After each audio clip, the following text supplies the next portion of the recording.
More than 70,000 racing fans have come by car, by bus, trailer, motorcycle, airplane, what have you, to watch 40 of the nation's hottest stock car drivers battle it out around this 1.5-mile high bank track.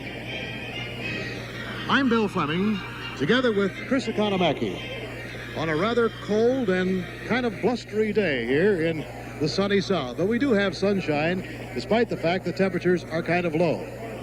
This particular race is noteworthy because it marks the debut, competitively, of the Ford Talladega and the Mercury spoiler cars. And to bring us up to date on the more technical aspects of today's race, let's join Chris Economaki, our colleague in the pit area. Chris? Thanks, Bill. The story going into the Atlanta 500, one of engines and one of tires. The Boss 429, Ford's newest racing stock car engine. The most powerful engine ever built, 600 horsepower. 623 pounds, and that makes it one of the heaviest ever built. 123 pounds heavier than the engine that won the Daytona 500 for them. And then there's the tires. The track record has been broken thanks to soft tires. And now we find that the pole winner, David Pearson, along with Buddy Baker, Bobby Isaac, and Swede Savage, have got tires on that are going to wear out very rapidly. And they have an option. Start the race with the soft tires and make a pit stop in the early laps, or change to a different composition tire, but surrender their starting positions and start in the back. We'll know their decision in a matter of moments. All right, thank you, Chris, and we'll look forward to your comments throughout the race. Well, the decision has been made by some of the drivers to change the tire composition, which means they will have to move to the back. And in particular note is the pole sitter, car number 17, David Pearson. He set a qualifying record, but now he has changed tires. He has moved way back to the last car in the field. Also back there will be Bobby Isaac and Buddy Baker. This should be some start. And Charlie Glotzback has now moved to the inside pole in that red number 6 Dodge Charger. Also today on ABC's Wide World of Sports, we'll be taking you to Colorado Springs, Colorado for the World Ice Dancing Championship with Jim McKay and Dick Button. And we'll join Jack Kramer for action in the National Platform Tennis Championship in Scarsdale, New York. So it promises to be a big, full day here on Wide World of Sports, and we'll be getting it all underway in just a moment with the start of the Atlanta 500. All 40 cars are out on the track and running behind the pace car. Charlie Glotzback in 6 on the pole, Bobby Allison in 22 next to him, Elmo Langley in 64, Frank Warren in 80, Cale Yarborough in 21, and Paul Goldsmith alongside of him in 99. Richard Petty in 43, Leroy Yarborough in 98, James Hilton in 48, Buddy Arrington in 67. And then as we move way, way back at 37th spot is Buddy Baker and Bobby Isaac, and then Swede Savage and David Pearson.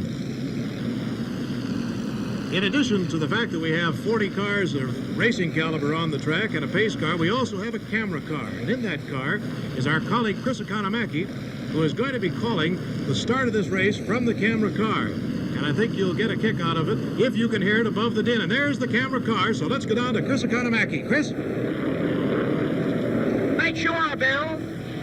This is going to be an unusual start with 4 of the fastest cars. Number 17, David Pearson. Number 13, Swede Savage. Number 71, Bobby Isaac. And number 3, the fastest qualifier of them all, Buddy Baker, starting at the tail end. We're going into the steeply banked turn number 3 as the drivers are pressing their throttles to the floor, coming down for the start of this Atlanta 500. They're starting to pull away. Our car is going now 85 miles an hour, and the field is pulling away from us as the green flag is now being waved on the race.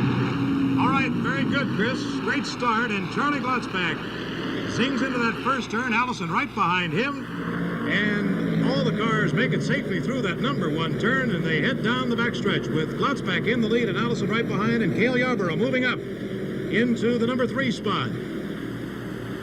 And also flying very fast is Buddy Baker in car 3 and David Pearson in 17. They've also moved at least 10 or 11 cars out of the way as they come around to the end of the first lap. And flashing by the grandstand here is Charlie Glotzback in the lead, Allison behind him, and Cale Yarborough closing in on Allison. David Pearson is now in 23rd, and Buddy Baker's ahead of him. Baker setting the qualifying record after Pearson had set it earlier at 156 plus. He came back at 158. And the speeds are tremendous here as we move into the conclusion of lap number 2. There's Cale Yarborough just alongside of Bobby Allison. And and Yarborough gets through to take second place, chasing Charlie Glotzback. So Allison has dropped back to third. Cale Yarborough has second place. And at the end of the second lap, Baker has moved up, as has David Pearson and Bobby Isaac. And now Cale moves in on Glotzback down the middle of the backstretch. And Yarborough takes the lead after 2.5 laps. He started in the number 5 spot on the inside pole in row number 3. NASCAR's all-time leading money winner, Cale Yarborough, driving the new Mercury spoiler, has taken the lead from Glotzback. Goldsmith is right behind Glotzback. Allison is now running in the number 5 spot, and Leroy Yarborough has moved up into the top 6. And now Buddy Baker has moved up into the number 9 spot. There's Glotzback running second, but he is dropping just a little bit on each lap to Cale Yarborough, who is really flying here. Glotzback, and there's Goldsmith. Goldsmith is on the inside low, and it looks like he's going to take Glotzback for second. They're right alongside, fender to fender, and right behind them is Bobby Allison, who'd like to shoot through there. And behind them, car number 98 is Leroy Yarborough. Before the race got underway today, Chris Economaki had an opportunity to talk to the pole sitter, Charlie Glotzback, about the competition out on the track, and here's what he had to say. What about the competition, Charlie? Who do you look for to give you the most trouble? Well, there's about 6, I guess, out there that'll give you trouble. Pearson and Cale, Leroy, and Bobby Allison, and Buddy Baker, Paul Goldsmith. I mean, there's several that'll give you trouble all day long, that's for sure. They always do.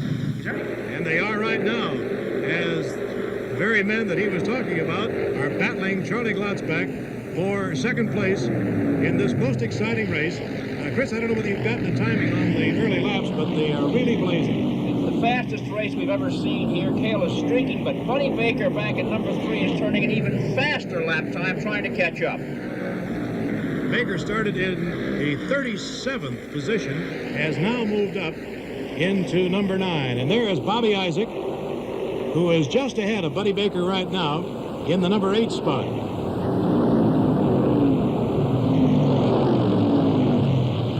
Isaac started in the number 38 position in this race. Sweet Savage in 13 was in the last row of the inside, and David Pearson in car number 17 was the last row on the outside. Now you see Buddy Baker taking over 8th spot from Bobby Isaac. And so what you say is true, Chris. It seems that Baker seems to be running right now hotter than anybody on the track. He'll be knocking on Cale's back bumper if he keeps running this way. Charlie Glotzback getting a challenge now from Leroy Yarborough. Leroy just coming up on the side. This is the battle for second place. And because of traffic, Glotzback had to slow just a little bit, and Leroy slides by. It looks like these Mercury spoilers, Cale's and Leroy's, are handling beautifully on the track today, Bill. Cale's taking a very high line, and he can ride down low wherever he wants to. And there's his speed, 36.2 on this 1.5-mile track, converts to 149.171 miles an hour for Cale Yarborough. And here's a slide, a car in trouble down on the inside, E.J. Trevette in car 08, but there is no caution flag. So apparently everything is okay. They're still running under the green and running very hot. We'll be back with more of the Atlanta 500 in just a moment. Car number 21, driven by Cale Yarborough, still in the lead. But turning in a remarkable performance up to now is Buddy Baker in car number 3 and Bobby Isaac in car number 71. They have moved to second and third, respectively. And with that side for Cale to pit, it means that Buddy Baker in 3 here, or Bobby Isaac, depending on which one's in front at the time they've been dueling back and forth, could take the lead. And there's Isaac down low, Baker high. This is significant, Bill. It's 51 laps. That's only 75 miles or thereabouts. It means that Cale may have to make an extra pit stop. He's not getting the best gas mileage. And we have run those laps without a caution flag. when you consider that 40 cars started this race, and we have had a lot of heavy traffic and fast going. It really is an unbelievable feat to go this long without a caution. And there, Bobby Isaac has the lead over Buddy Baker, and Cale is slowing down and is going to be entering the pit area. This is a very significant pit stop, and we'll check and see what they do. It's a rare thing that they stop on the green, Bill, and here he comes down into the pits now. The Wood brothers ready to go to work on the car. The car stops and the clock starts. We're going to time this stop to see just how long it takes to get him out. 2 10-gallon cans of fuel will be given the car, and the right side tires only are being changed. And these are the masters of the pits. There's the driver waiting for the signal to go. A tap on the back of the car will tell him he's ready to go. And there's the tap now, and away he goes, and the stopwatch says a remarkable 18.8 seconds. Truly a great pit stop. And now I believe it's going to trigger a lot of pit stops, because here comes Richard Petty coming in, and the Petty crew, all dressed in blue, coming out very quickly to give him service. Bobby Allison is in car number 22. And right now, it means that car number 71, Bobby Isaac, and he comes into the pits. He had the lead momentarily, and he is in the pits, and that's moving everybody up. Now there's Baker in the pits, and David Pearson is the leader. There is, I guess, what you could call the incredible journey from the last starting spot to number 1 in the field right now. He's the national champion, and he's driving like it right now. David Pearson at car number 17 has the lead, but of course he will have to come up to a pit stop here, and that means that Cale is really sitting in a very good spot. His stop is out of the way. Standings are jumbled at this point behind Pearson, but here's a remarkable observation. At this point in the race, only one car has dropped out because of mechanical trouble. Dick Brooks. 39 still running, and now Pearson is in the pits. David Pearson is in the pits, and that means that Cale Yarborough will regain the lead. And depending upon the way the cars are strung out now after their pit stops, it'll probably be Isaac and Baker behind him. Before the race got underway today, Chris Economaki had a chance to talk with Cale Yarborough about his new equipment and getting it ready for this one. Cale, you're here at Atlanta with a new Mercury, the first time it's raced this year, and with a new engine, and I'm sure some problems have cropped up. Well, they have for us, Chris. This new Mercury Spoiler 2 is looks like it's going to be a real fine race car, and of course we have the new 429 Boss engine, which it looks like it's going to do a real good job for us. But having lost the car at Daytona, which was a total loss, we had to build a new car. We were about 3 days late getting to the racetrack, but we sure looks like that the Wood brothers are catching us up quick. So the car today is running real well, and we're tickled to death with it. And running real well is almost an understatement. As he goes by us, Cale looks like he's absolutely out there on a Sunday afternoon drive, because he's not making any noticeable effort to steer the car as such. And there, Bobby Isaac being chased by David Pearson. This is the battle for second place. And these two fellows have been really going at it most of the afternoon. In fact, we've had some real good duels, Chris, back in the pack. The racing's been behind Cale Yarborough. No one can stay with him. Buddy Baker has been trying hard to, but he hasn't made it up that far yet. Incidentally, the word from Junior Johnson's pit, Leroy Yarborough's number 98, the only other Mercury spoiler in the race, is having trouble with his brakes and his transmission. And we'll be back with more of the Atlanta 500 in just a moment. The strain beginning to tell now of these high speeds. Here comes car number 25, Jabe Thomas, into the pit area. But the big story right now is that Buddy Baker's car, number 3, has moved into the pits. And there it is. And Chris Economaki is down there to try to get a word with Buddy on exactly what happened. Buddy, it was a great come-from-behind drive. What put the car out? The clutch fell, and it kept jumping out of gear when I was behind Cale, and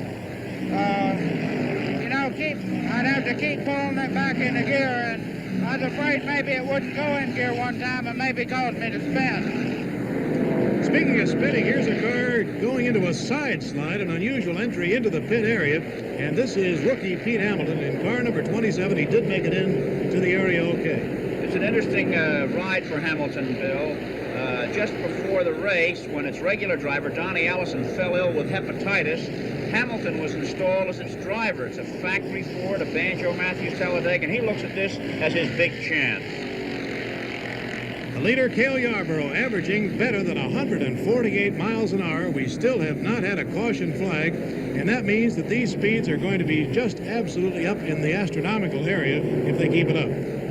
David Pearson in 17 and Bobby Isaac in 71 still dueling for second place. They are about 9 seconds behind the leader. We'll be back with more of the Atlanta 500 very shortly. Right now, let's join Jim McKay and Dick Button in Colorado Springs, Colorado. Thank you, Jack. Back here at the Atlanta 500, the situation is much the same as it was when we left a short time ago. Cale Yarborough is the man that everybody is chasing. Car number 43 there is Richard Petty, and he's moved into fourth. But 71, Bobby Isaac, and 17 are still battling for that number 2 spot. And in second right now is Bobby Isaac, and they've been doing this for about the last 100 laps. It's really been the story of the day, with Yarborough out in front by about 10 seconds in front of these two cars right here. And there Pearson, going high, takes over second place. Bill, Cale made a pit stop earlier, came in and got 4 tires and fuel. A great job of pit work by the Wood brothers. He was back on the track without losing the lead. And remarkable as it may seem, we have not had a caution flag this afternoon. That means that the speed of the race has really been something, 146 miles an hour average so far. And if Cale Yarborough can maintain it, of course, it would set an all-time record. Here is the first caution flag, and it's a spin. 2 cars involved, maybe a third. Car number 25, Jabe Thomas, Neil Castles in 06 are down. There's oil on the track. The cars are slowing down, and I believe, Chris, can you see the third car? That's right. It is David Pearson. He's not on the track. James Hilton blew an engine, spilled oil, and Pearson has been skidded down. He took a little bit of a banging in it, too. So David Pearson, although he's not out of it, and he's back up running again, has been bumped, and now they're putting that oil absorbent on the track. Apparently a blown engine has put oil out there. So the cars, for the first time this afternoon, have been slowed by a caution. And we'll be back with more of the Atlanta 500 in just a moment. The battle continues to be back in the pack. The cars chasing Cale Yarborough, and Cale right now is just about ready to lap the number 4th place car. That's car number 43, Richard Petty, who is high up there in the turn. And at this point, though, Bobby Isaac has been wheeled behind the garage area. He's out of it. It's a blown engine, Bill, for Bobby Isaac, leaving only Paul Goldsmith in 99 and Bobby Allison in 22 to carry the Dodge colors. And there is Bobby Allison in 22 running third. And before the race got underway today, Chris had a chance to talk to him about passing on this Atlanta Raceway. At these speeds, Bobby, what about passing out here? Well, passing here in Atlanta has always been about the same. It's pretty rough to on some parts of the racetrack and pretty easy some other places. You know, the track widens out real good coming off of 2, and you can fan out and go by somebody down the chutes or into 3. And of course it tightens up a little off of 4, and it's pretty tight getting into 1. So that's the places where you don't push it too hard as far as trying to get by somebody. And of course, front straightaway seems a little longer than the back straightaway, so if you're running good, you can use the front straightaway too. Right now, Bobby Allison is currently in 3rd place. He is chasing David Pearson, who in turn is chasing Cale Yarborough. I don't believe Cale has really been passed by anybody today, has he, Chris? No, he hasn't. The only time he's lost the lead is when he's gone to the pits. And incidentally, all 6 of the Ford Mercury 429 Boss engine cars are still in this race. And at these speeds, it's a great testament to that all-new power plant. The way the things stand right now, Yarborough is in front. Pearson is in 2nd place. Allison 3rd. Then Richard Petty is 4th. Car number 99, Paul Goldsmith, is in 5th, but is in danger of being lapped by the leader, Cale Yarborough. Then we have Pete Hamilton and Leroy Yarborough behind them in 6th and 7th. Hamilton in his car number 27 has been driving a great race here today, and you can just see him there in the right-hand corner of your picture. Behind him is Leroy Yarborough. Cale is running at better than 150 miles an hour, Bill, but those yellow flags have knocked the race speed down to the low 130s. Incidentally, the crowd has just been announced. It's a record 85,000, not only for the track, but for the state of Georgia for a sporting event. And they really have been whooping it up here this afternoon. course, many of them cheering for Cale Yarborough to win his third straight. By the way, Cale has just returned from a goodwill tour of our troops in Vietnam and had a very wonderful visit there with our fighting men in the service. Cale Yarborough has just been flashed a sign by his pit crew of 36 seconds flat, and that converts to exactly 150 miles an hour here on the Atlanta Raceway track. Mighty fast, Bill, but Charlie Glotzback, the pole setter and early leader, is out of it. A broken distributor on his Cotton Owens Dodge. And in car number 17, David Pearson still plugging away in second place, and Elmo Langley, car number 64, in trouble now, smoking, and immediately the caution flag goes out. And the yellow blinker lights are out. There is oil all over the track. Apparently the blown engine of the Elmo Langley car is going to slow things down here quite a bit. So the caution flag is out. Cale Yarborough still in the lead, and David Pearson, it seems to be the only man that can have a chance to catch him. We'll be back here shortly, but while the caution is out, let's rejoin Jim McKay and Dick Button in Colorado Springs. Thank you, Jim. 40 laps to go in this grueling 500-mile race at the Atlanta Raceway, and still in the lead is Cale Yarborough, and car number 17 is still chasing him. That is David Pearson. These two cars are on the same lap. Now, Richard Petty and Paul Goldsmith, cars 43 and 99 respectively, are one lap back. There is Cale flashing by, and he has maintained that hot pace all afternoon in the pit area. Right now, you see a fender being cut off of car number 98. That is Leroy Yarborough's car. Chris? Leroy was pushed into the rail by E.J. Trevette. Incidentally, the Wood Brothers pit crew insists that Cale is 2 laps ahead and keep giving him the signal despite the official score saying he's only 1 lap ahead. Swede Savage in car number 13 is out of it, the first of the 429 Ford engine cars to fail. David Pearson getting a strong challenge from Paul Goldsmith in car number 99. This really is the last of the Dodge hopes. Car number 99, driven by the veteran from Munster, Indiana, Paul Goldsmith, as Cale Yarborough has about a 3-second lead on David Pearson. Now, Pearson has been closing the gap little by little, just kind of biding his time and really doing a superlative job of driving. These fans are very much aware of just how close he's coming. It's a close race, and the track is pretty slippery. A lot of engines have been blown in the last 100 miles, Bill, and this oil on the track has made it quite greasy. Now, that 2.2 sign that you saw coming up at the bottom of your screen there a moment ago indicates the exact amount of difference between these two. So Yarborough has had his lead whittled down in the last 3 laps from a full 5 seconds down to 2.2, so he's losing about, let's say a half a second to a second a lap. At least that's what he has been losing. And traffic could negate that, Bill. Before the race got underway today, Cale described what it was like to drive this course, and as his lead now is cut to 2.1, let's listen to his comments. When we come down the front straightaway, turning RPMs will turn about 7,000 RPMs, and you go into the turn real low on the racetrack, and when the car breaks loose, then you get out of the accelerator, and then you pick it right back up again, full bore down the back stretch, and running again about 7,000 RPMs, down through turn 3 the same way, drive it in until it breaks loose, then back into throttle full bore, through turn 4 and down the front straightaway. And down the front straightaway he comes with his foot right into it, and right behind him is David Pearson in car number 17. He has narrowed the gap to less than a second. Now, the speculation is, Chris, how about pit stops? Well, it should be 1 more for each driver, the way the fuel thing has said. It's going to be close, Bill. They may stop and they may not stop. If a yellow flag comes up, everyone will stop. All right. Whether they're hoping for a yellow or not remains the big question. And here is Pearson on the inside, low. And he may get the lead off the turn, smoking as he comes through there. And Yarborough says, no way. He comes up high and takes the lead once again. I don't know whether it looked like Pearson even had the lead for a fraction of a second. A great battle between these two drivers for the Ford team. Cale with arms crossed up there. Everybody in the stands and the pits alike are standing up and watching. And waving them on.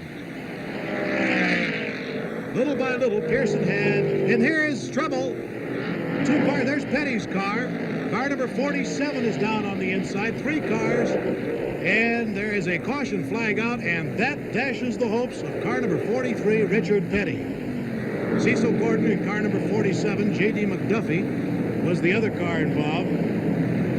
Everybody seems to be okay, but the caution is out, and that's exactly what you said, Chris, that with the caution out, the strategy now becomes when to move into the pit area. There is Richard Petty, and he can't be very happy about that. Cale Yarborough has come into the pits. He's made his stop very quickly. No hesitating on that decision. He says, no, sir, I'm going to get right in there. And note that he's changing tires. He's elected to change tires with just a few miles left in this race. And that is one of the cars that's out there wrecked on the infield that caused the caution light. And here now is Cale Yarborough moving out. Good, fast pit stop. And David Pearson has decided, I believe at least at this point, not to come in. A great bit of strategy here on what to do, ordered by the pit man. They've called Cale in, and Pearson hasn't been in as yet. And he just went by, and he's shaking his head. He's not going to come in. It doesn't look like. And we'll be back with more of the Atlanta 500 in just a moment. The cars have been signaled now. They're going to take one more lap under the caution. And we have 15 cars out of an original starting field of 40 left on the track right now. One of the unfortunates, Bill, is Charlie Glotzback, who started on the pole in car number 6. He went out of the race with distributor trouble, but after he was black flagged for running over his jack, the drivers' meeting, it was reviewed that the rule that says the jacks, air hoses, and the like must be out of the way would be rigidly enforced. And he ran over his jack, and they black flagged him, and he's a hot young man. So hot that he wouldn't submit to an interview. And there he goes, right, out of the track, his car on the back of the trailer behind Cotton Owens' drive-away. And the green flag is out, and here comes Cale, up high, and he goes right by Pearson. Cale came off that number 4 turn, saw that the green was going to come out, and just really blazed down that front straightaway. I don't know whether Pearson even saw it. That's called getting snookered, Bill. David has dropped now, as you can see, about 40 yards behind Yarborough.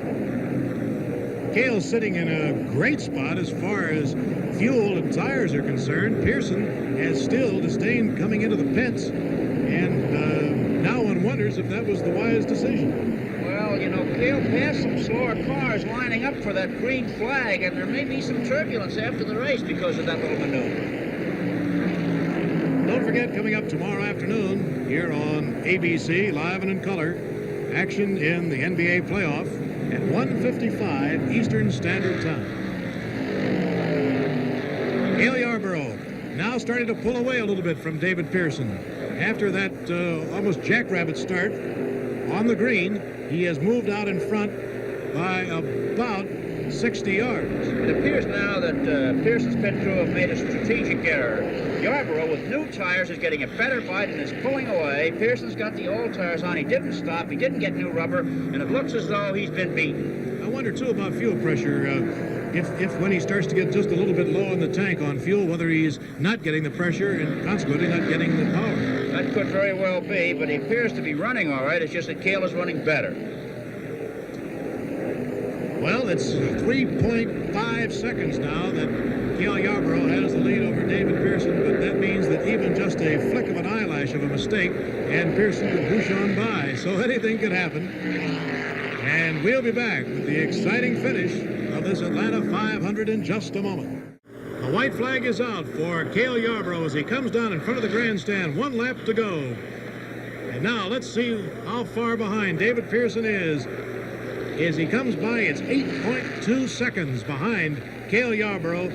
And barring a complete collapse, it looks like Cale Yarborough has won his 3rd straight Atlanta 500. Cale, who celebrated his 30th birthday this last Wednesday and whose wife Betty Jo is expecting their 2nd child at any moment, really had a hurrying, hustling afternoon to get this race over with. And here he comes. Around the final turn and down the home stretch, the checkered flag is out for Cale Yarborough. Everybody standing, and he receives the checkered, and here comes David Pearson around, and he gets the checkered also. He finishes 9 9.6 seconds behind. Now the third place car is a lap down. That is Paul Goldsmith, and he'll be coming by. And here he is. So Goldsmith will be the next one to get the checkered flag. So it's a Mercury, a Ford, and a Dodge, 1, 2, 3 in that order. And the winning purse of over $21,000 goes to Cale Yarborough, who set an all-time yearly money-winning purse with the NASCAR racing a year ago. Coming into victory lane, pulling over to the side, and a very happy guy. You can bet he is right now, too. Everybody crowded around. Average speed is about 132, as close as we can come to it. And that will be short of the record set by Freddie Lorenzen. That was set in 1964 of 134 miles an hour. Now let's go down to Chris Economaki and meet the winner, Cale Yarborough. Hello again, Cale. Last year, this year makes it 3 straight. What kind of a race was it? Chris, it was a hard race. For me, it seemed like the longest race I've ever run. I'd get out in the lead, and even one time we had 2 laps, but and I just tried to play it cool, but everything went good. The pit crew, the Wood Brothers, did a fantastic job, and this new Mercury Cyclone with the Hemi engine did a great job, and everything concerned. Did you really push the car, Cale? I drove it hard as it run all day. Who gave you the strongest challenge? Well, I think Pearson was probably running the strongest, but I think we had something for him. Cale Yarborough back from Vietnam and back in victory lane. Back to you, Bill Fleming. All right, thank you very much, Chris. And victory lane seems to be a very familiar spot at the Atlanta International Raceway for Cale Yarborough. As Chris mentioned, the 3rd straight time that Cale has won this 1,500 straight miles of victory here, a feat duplicated only by Freddie Lorenzen back in 64, 65, and 66. In first place, Yarborough in the new Mercury spoiler. In second place, David Pearson in the Ford Talladega. He was 9.6 seconds behind. And in third place in the Dodge Charger was Paul Goldsmith. That's just about the story. Bill Fleming along with Chris Economaki saying so long from the Atlanta International Raceway, the scene of the 10th annual Atlanta 500. The executive producer of ABC's Wide World of Sports is Roone Arledge. Coordinating producer, Jim Spence. Atlanta 500 and ice dancing produced by Doug Wilson. Stock car racing directed by Marvin Schlenker. Our director in Colorado Springs, Andy Sedaris. Platform tennis produced by Jim Feeney and directed by Robert Rieger. Associate directors, Bernie Hoffman and Larry Kahn. Technical director, John Broderick. Remember tomorrow afternoon here on ABC, the NBA playoff game featuring the New York Knickerbockers versus the Boston Celtics, followed by the American Sportsman.